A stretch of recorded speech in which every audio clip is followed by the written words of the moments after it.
Today, I'm going to show you how much money I made or lost on my Cirrus SR22 Turbo over the past year. If you've seen my previous videos, you know that I purchased a Cirrus SR22 Turbo for $1 million back in 2022. There were two main reasons behind this decision. One was the simple desire to own and fly my own airplane, but the other reason was the significant tax advantages that came with it. And I mean serious tax advantages. In this video, I'll recap those tax savings I received and discuss how airplanes can offer tax benefits if you decide to implement this strategy yourself. You can check out some previous videos I did on that in this link above. As you remember, I rent out my airplane when I'm not using it to cover cost or even to make a little extra money. So in this video, I'll break down the actual numbers, how much I earn from renting the airplane, how much it costs to maintain this airplane, and some of the unexpected maintenance that I encountered. I also did a recent video on what was uncovered in my last annual inspection that you can watch as well. You should really watch that video if you're thinking about buying any kind of airplane. By the end of this video, you'll see if it was worth it to buy this airplane and whether I will keep it or whether I will sell it. Disclaimer, this is not tax advice, so please consult your CPA or tax advisor before trying anything similar. Do you ever wonder how I make enough money to buy airplanes and live the lifestyle that I do? The simple answer is real estate. Over the last 24 years, I've built my wealth by investing in real estate, and I've completed over $100 million in deals.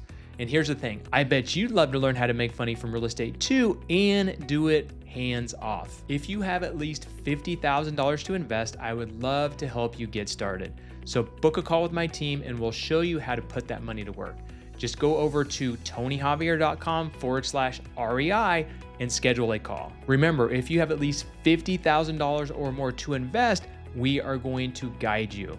So just go to tonyjavier.com/REI. Let's start with tax savings. Back in 2022, you could take full bonus depreciation, which means you can write off the entire cost of an airplane in just 1 year. This tax code, introduced during the Donald Trump administration, was designed to stimulate the economy by encouraging businesses to invest in assets and equipment. If you are a business owner and have not looked into this, you really should. They are phasing down this depreciation 20% every single year. So 2022, you could take 100%.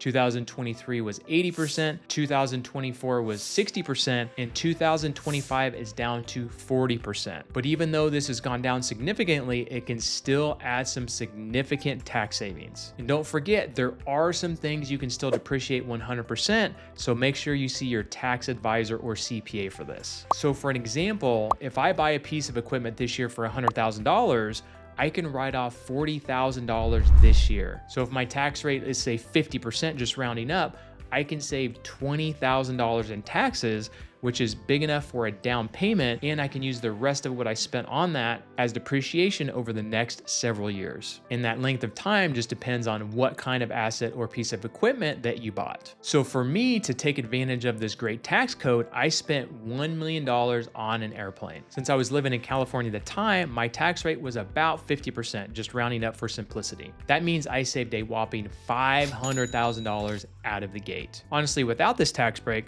I'm not sure if it would have been worth buying this airplane or if it really would have made sense. But this $500,000 in tax savings was way too hard to pass up. Now I'm going to break down the monthly cost of owning my airplane. So I financed my airplane at 4.5% and it amortized over 15 years. So fortunately, I got in before the interest rate spiked, or it may not have been as appealing or probably wouldn't have made sense at all. Because right now I'm guessing interest rates are probably closer to 8%. Almost double. So breaking this down, the monthly payment alone on my airplane is $6,509.33. As you know, I rent my plane through a flight school and they cover my insurance. So the insurance to me is $1,452.66 per month. When I first bought my airplane, my hangar cost was only $800. However, last year, because I'm in San Diego and things just end up costing more over time, they actually raised my hangar rate to $1,500 per month. Now I could put my airplane outside, but with the ocean and the salt that comes out of the air, it just makes more sense to hangar my airplane and keep it safe. Unfortunately, when they raised my price, I didn't have an option. I really like their service. I really didn't have anywhere else to hangar my airplane, didn't have anybody else to rent my airplane. So I just had to absorb that increase. So once a year, I have to pay property taxes. So $10,000 a year is what I basically pay. If I break that down into a monthly cost, it's $886.91. So what is the total cost? Let's add this up. So the loan payment itself, $6,509.33. The insurance, $1,452.66. The hangar, $1,500. And if I break down the taxes by month, that's $886.91. So the total cost of my airplane per month before I even fly it is $10,348.90. Now let's talk about renting. I rent my airplane for $615 an hour. Out of that, I get to keep $467 and the rest goes to the management company. I also pay for fuel at $6.38 per gallon. And since my airplane burns about 17 gallons per hour, that's $108.46 per hour in fuel costs. So after factoring in my fuel cost, I'm left with $358.54 per hour. So to break even before factoring in maintenance, I'd have to rent my airplane for 28.86 hours per month, which is totally doable and has been done before, but really I count on about 20 hours on average per month. So let's dive into the profit and loss statement for 2024. These are my official QuickBooks numbers. So these numbers are close to final for the year, although there might be some year-end minor adjustments that my CPA will make. So here we go, let's check it out. All right, so here is the profit and loss statement. This is an Excel spreadsheet. So up top, you can see the flight income. I'll kind of use my marker here to notate where I'm at. So if you see up here, the income, as you can see, it fluctuates. So you can see January and February were a little bit slow. And actually, when you look at the income, this is actually for the previous month because it's collected this month, but I actually received it, or actually the flying time was the previous month. So as you can see, the beginning months are a little slow. I want to say there was some maintenance or something going on in February, so I didn't really collect anything in March, or not much. There also could have been some errors. I don't know if maybe the 17,000, there could have been a little bit of it clumped together. These books are not perfect, but we try and make them as nice as possible. So we did have, looks like maybe a big month in April. Again, maybe some of that income was from the month before.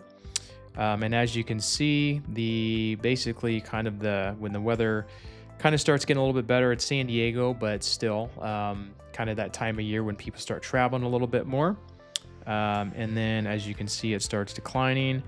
And then for some reason in September and October, those were pretty big travel months. So not always rhyme or reason for this. We actually rent the airplane to a lot of business owners. So it could be that we had a business owner that was traveling around for a long time and flew it, 10 or 15 hours when normally they wouldn't fly it nearly as much. So as you can see, the income at the end of the year is $103,053.20. So the interest on the loan, which again, these numbers may not be, I think some of these months got clumped together. Because we do books every 2 to 3 months. Any which way, the interest, I believe, ended up being about $2,909 a month. So $32,000 here in interest at the end of the year. Some miscellaneous fees, flight expense, I'm not sure what that is. Fuel and oil. So fuel is sometimes down here and sometimes here. The way that they charge from the FBO, sometimes they're line item differently, so sometimes we record them differently, so that's why that might be that way. But for the hangar, for pretty much all of the cost of fuel and everything, you add those two up, but that's about $34,000 a year. Insurance, as I mentioned, was about $1,400 a month. So at the end of the year, that comes out to $15,563.34. Maintenance. This is obviously the biggest thing, right? When you own an airplane, you're just going to have unexpected maintenance. There are a lot of things that you just have to do throughout the year. Someone lands on the wheel wrong, you've got a $500 expense. You do an annual inspection, you do 100-hour inspection. You do those inspections, they're just going to find a lot of things. So coming down here to insurance. So as you can see, for maintenance, it's kind of all over the place. $6,200 one month, $7,300 another month, $1,500, $1,000, $2,800. You've got, a bunch of miscellaneous things here. I think these 2 months, I think this is around when we did in a 100-hour inspection, because every 100 hours that I rent the airplane, I have to get that 100-hour inspection. Something big happened here, obviously. And then this was the big one here, $18,317.14. So that was a 100-hour inspection that we did towards the end of the year. That obviously cost quite a bit of money. So remember, if you want to see my previous video of that 100-hour inspection and the whole breakdown of that, you can watch that video with the link above. All right, management fees. Typically, they take it out of the income. So when we get this income here up top, the management fee is already taken out. So something happened here. I don't know why we had to pay a management fee at the end of the year, but it is what it is. As I'd mentioned, there are property taxes. So $10,643.58. I think I rounded to 10,000 on the earlier segment of the video. So next is software expense. That's going to be like ForeFlight and some of the miscellaneous apps. I think Sirius XM, those types of things. So $3,200 of software expense.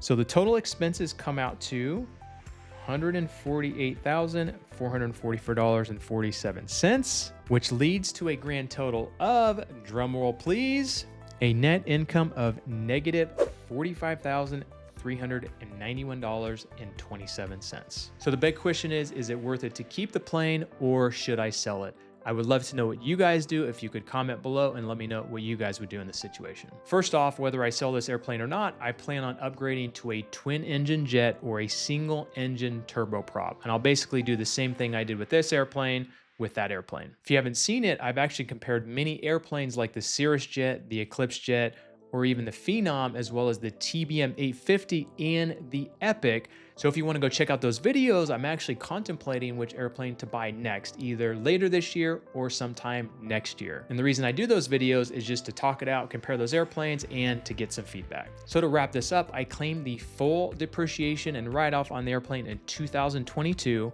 So if I sell it, I'll have to pay something called recapture. That means if I sell the airplane for, let's say, $800,000, I have to pay the full taxes on that income because I already took the depreciation, which means I have a zero basis in the property. I actually recently moved to Boise, Idaho, so my tax rate is a little bit lower than it was in San Diego. So at a 43% tax rate, I'd owe $344,000 in taxes on the sale. So the question is, do I pay the $344,000 in taxes up front, or do I continue to lose close to $50,000 a year on ownership? That's a decision that I'm gonna have to mull over for a little bit, but I'm actually leaning towards taking the $50,000 loss and figuring out how to close that gap. But here's a twist. I'm big into tax savings, right? So there's something called a trust sale that people use when selling a business or an asset.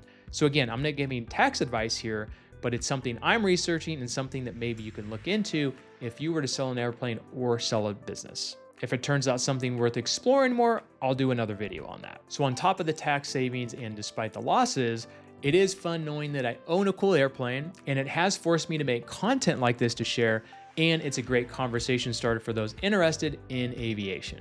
And I do know for a fact that I have been able to attract clients because I own this airplane. So I think it's paid for at least a year worth of losses in that aspect. So again, I'd love to get your feedback on whether you think I should sell this airplane or if I should keep it. So if you're really curious on what I do, I'll do a video on that later this year on whether I decide to keep it or sell it. So make sure you subscribe and hit the notification button so you don't miss any updates. And I've got some exciting stuff planned, so you don't want to miss that. Thanks for joining. And if you love this video, you are going to love these other ones too.